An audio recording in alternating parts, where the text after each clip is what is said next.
berupaya untuk meraih momentum tersebut. Yang pertama adalah peristiwa diturunkannya Al-Quran, dan yang kedua momentum turunnya Lailatul Qadar. Jamaah yang dimuliakan Allah, malam ini alhamdulillah kita masih mendapatkan dua momentum turunnya Lailatul Qadar. Malam 27 dan insyaallah malam 29. Jika kita mengikuti jumhur ulama yang sependapat bahwa malam Lailatul Qadar itu turun pada malam-malam ganjil di akhir bulan Ramadan. Malam 27, 23, 25, 20, 21, 23, 25, 27 dan 29. Alhamdulillah. Inilah yang maksud saya harus betul-betul menjadi perhatian kita semua sebagai umat Muhammad untuk memanfaatkan, di mana kita telah memahami semua malam Lailatul Qadar itu lebih baik daripada 1000 bulan. Kalau kita melaksanakan ibadah di malam itu, maka bandingannya sama dengan kita melaksanakan ibadah 1000 bulan. Ini yang harus menjadi perhatian serius bagi kita pada akhir bulan Ramadan. Yang kedua yang harus kita perhatikan dan juga tidak boleh kita abaikan dan terus harus kita ingat adalah peristiwa turunnya Al-Quran yang pertama kali. Mengapa ini harus kita ingat? Bahkan harus kita peringati peristiwa turun Quran itu, karena dengan turunnya Al-Quran tidak, maka manusia di muka bumi ini mengalami perubahan besar-besaran. Perubahan peradaban umat manusia dimulai tatkala turunnya Al-Quran yang pertama kali. Surat Al-Alaq itu adalah merupakan ayat-ayat pendidikan dalam pendidikan Islam. Dalam sejarah pendidikan Islam pertama, pendidikan Islam terselenggara adalah tatkala turunnya Al-Quran, di mana Allah sebagai pendidik, Muhammad sebagai peserta didik, dan materi pendidikannya adalah surat Al-Alaq. Ini merupakan tonggak sejarah peradaban umat manusia mengalami perubahan dari manusia yang tidak beradab menjadi manusia yang beradab. Mengapa ini penting untuk selalu kita ingat? Karena dengan senantiasa mengingat peristiwa turunnya Al-Quran yang pertama kali ini, maka menjadikan kita sebagai seorang muslim semakin dekat dengan Al-Quran, semakin memahami betapa pentingnya peran Al-Quran dan fungsi Al-Quran dalam hidup dan kehidupan umat manusia. Allah menjelaskan bahwa Al-Quran diturunkan hudan linas, bukan hudan lil mukminin. Hudan linas adalah petunjuk bagi seluruh umat manusia. Siapa saja yang senantiasa mempelajari Al-Quran, mengkaji Al-Quran, mengamalkan Al-Quran, insya Allah dia akan mendapatkan apa yang diinginkan dalam kami hidup dan kehidupan ini. Bapak Ibu jamaah yang dimuliakan Allah Subhanahu wa taala, ternyata jika kita membaca bukunya Pak Quraish Shihab, Profesor Dr. Quraish Shihab, buku yang dikarang Pak Quraish Shihab yang berjudul Membunyikan Al-Quran, beliau menjelaskan tentang apa yang dilakukan oleh orang orientalis barat tatkala membaca surat Yunus ayat 92 yang berbunyi فَالْيَوْمَ نَجْزِيكَ بِبَنَانِكَ لِتَكُونَ أَنْ أَهْدَى عَنْ آيَاتِي إِنَّهُ كَثِيرٌ مِنَ النَّاسِ عَنْ آيَاتِنَا لَغَافِلُونَ. Pada hari ini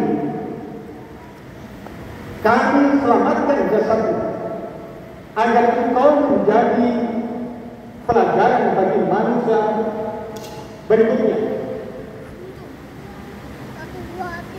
Inna katsirun minan nas, akan tetapi kebanyakan manusia tidak mengindahkan an ayatina lawaqid, tidak mengindahkan kekuasaan kami.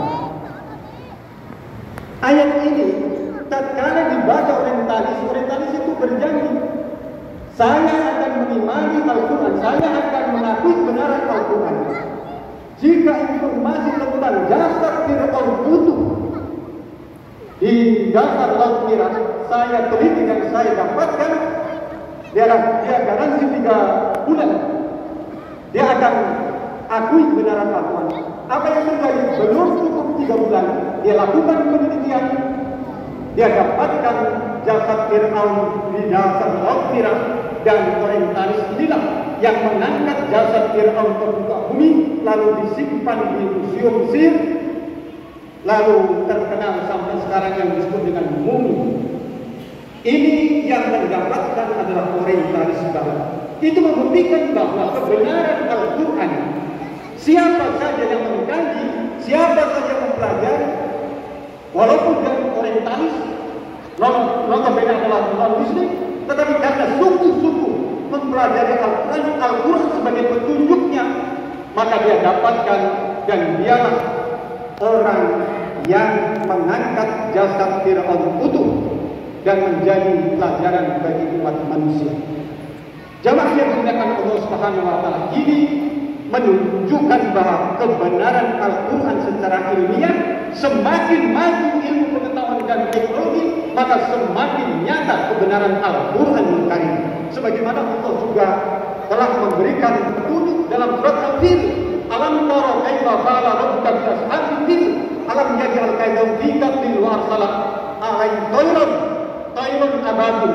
Burung ababil ini adalah pasukan yang dikirim oleh Allah Subhanahu wa taala untuk menghancurkan pasukan Abraham dan tentaranya yang mengendari gajah yang akan menghancurkan Ka'bah.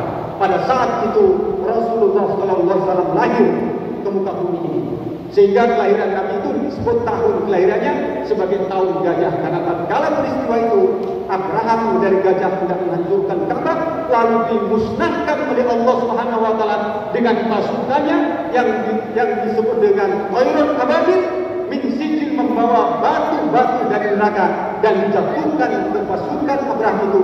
Mereka semua hancur. Ini peristiwa yang diinformasikan Allah Subhanahu wa taala, lalu dikembangkan oleh ilmu pengetahuan dan teknologi.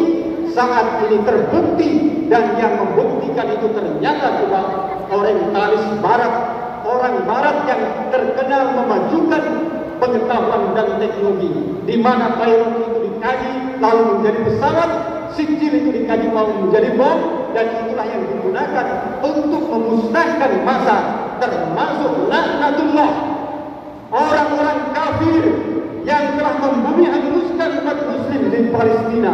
Itu karena mereka telah memanfaatkan ilmu Al-Quran dengan kecanggihan teknologi saat ini untuk menghancurkan masa. Nauzubillah min dzalik.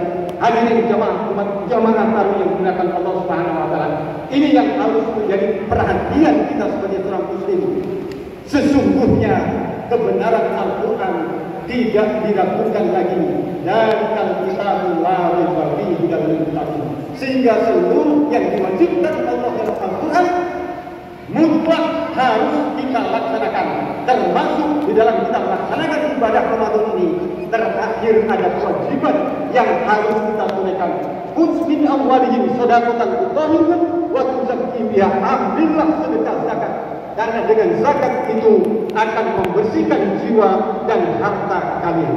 Jamaah yang dimuliakan Allah Subhanahu wa taala, zakat secara syariat jelas bahwa zakat akan diterima bila sesuai dengan tuntunan yang disyariatkan dalam Islam. Yang pertama, zakat fitrah.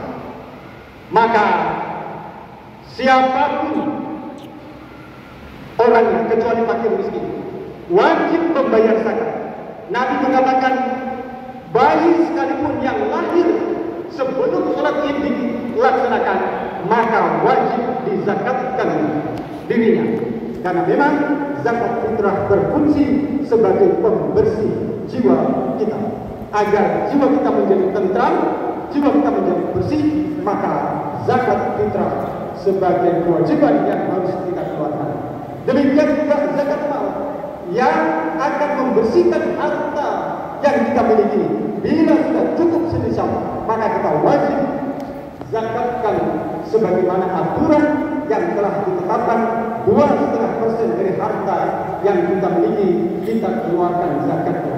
Begitu pentingnya zakat bagi umat muslim sampai-sampai pada masa Khalifah Abu Bakar As-Siddiq, bagi muslim yang tidak mau bakar zakat maka diperailah mereka.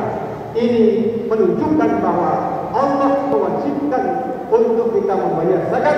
Aqimis shalah wa atuz zakat, dirikanlah salat dan tunaikan zakat agar kamu mendapat rahmat dari Allah Subhanahu wa taala. Jamaah tarawih yang dimuliakan Allah Subhanahu wa taala, ini barangkali perhatian yang perlu kita perhatikan pada akhir-akhir kita melaksanakan ibadah bulan suci Ramadan ini. Semoga kita benar-benar bisa memanfaatkan kesempatan yang tinggal beberapa hari lagi. Ramadan akan meninggalkan kita. Bila kesempatan emas ini kita tidak gunakan sebaik-baiknya, belum tentu kita bisa menemukan Ramadan yang akan datang. Ini yang harus betul-betul menjadi perhatian. Oleh karena itu, mari kita semakin mendekatkan diri kita kepada Allah Subhanahu wa taala. Mari kita beritikaf, mari kita melaksanakan qiyamul lail, banyak kita beristighfar, mohon ampun kepada Allah Subhanahu wa taala. Allah mengatakan, "Wa idza sa'alaka ibadi anni faqul ujibu da'watad da'i idza da'an." Sesungguhnya aku semakin dekat, dan apabila hamba bertanya kepadamu akan aku kabulkan permintaannya, aku penuhi doa-doanya. Jamaah yang Allah, demikian mohon maaf atas kekurangannya. Billahi taufiq wal hidayah. Assalamualaikum warahmatullahi wabarakatuh.